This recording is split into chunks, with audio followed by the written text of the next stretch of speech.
Hi all, welcome to football arena. കഴിഞ്ഞ അർജന്റീനയും ഈജിപ്തും തമ്മിൽ നടന്ന മത്സരത്തിലെ റഫറിയിങ് വിവാദങ്ങൾ ഇപ്പോഴും അവസാനിച്ചിട്ടില്ല. സോഷ്യൽ മീഡിയയിൽ വലിയ രൂപത്തിലുള്ള പ്രതിഷേധങ്ങളാണ് ഈ റഫറിക്കെതിരെ ഇപ്പോൾ നടന്നുകൊണ്ടിരിക്കുന്നത്. അർജന്റീനയ്ക്ക് വേണ്ടി പക്ഷപാതപരമായി പെരുമാറി എന്ന ആരോപണങ്ങൾ ഇപ്പോഴും ശക്തമാണ്. പ്രധാനമായും രണ്ട് കാരണങ്ങളാണ് ചൂണ്ടിക്കാണിക്കുന്നത്. ഒന്ന്, ഈജിപ്തിൻ്റെ ഒരു ഗോൾ റഫറി നിഷേധിച്ചു. അതുപോലെ തന്നെ അർജന്റീനയുടെ ഒരു ഗോൾ റഫറി ഫൗൾ ഉണ്ടായിട്ടും അനുവദിക്കുകയും ചെയ്തു എന്ന ആരോപണങ്ങളാണ് ഫുട്ബോൾ ലോകത്ത് ഉയരുന്നത്. പക്ഷേ ഇക്കാര്യത്തിൽ നല്ല വ്യക്തത വരുത്തിയിരിക്കുകയാണ് പിയർ ലൂയിജി കൊളീന. അതായത് ഫിഫയുടെ റഫറിങ് ഹെഡാണ് കൊളീന.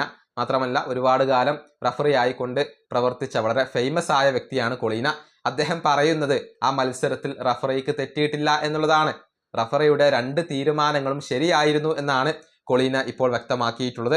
അദ്ദേഹത്തിന്റെ വാക്കുകൾ ഇങ്ങനെയാണ്: ഈജിപ്ഷ്യൻ താരമായ മർവാൻ വളരെ വ്യക്തമായി കൊണ്ട് ലിസാൻഡ്രോയുടെ കാലിൽ ചവിട്ടുന്നുണ്ട്. അതുകൊണ്ട് തന്നെ ആ ഗോൾ നിഷേധിച്ച റഫറിയുടെ തീരുമാനം കൃത്യമാണ്. അതുപോലെ തന്നെ സലായും ഹൂലിയൻ ആൽവരസും തമ്മിൽ നടന്ന കോണ്ടാക്ട് അത് വളരെ നോർമലായ കോണ്ടാക്റ്റ് ആണ്. അവിടെ ഫൗളുകൾ ഒന്നുമില്ല.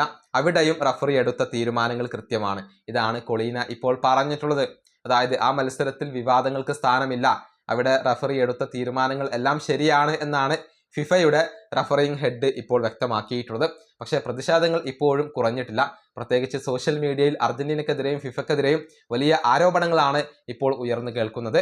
അടുത്ത മത്സരത്തിൽ അർജന്റീനയുടെ എതിരാളികൾ സ്വിറ്റ്സർലൻഡാണ്. വരുന്ന ഞായറാഴ്ച രാവിലെയാണ് അർജന്റീനയും സ്വിറ്റ്സർലൻഡും തമ്മിലുള്ള മത്സരം നടക്കുക. ഈ വീഡിയോ അവസാനിപ്പിക്കുന്നു. അടുത്തൊരു വീണ്ടും കാണാം.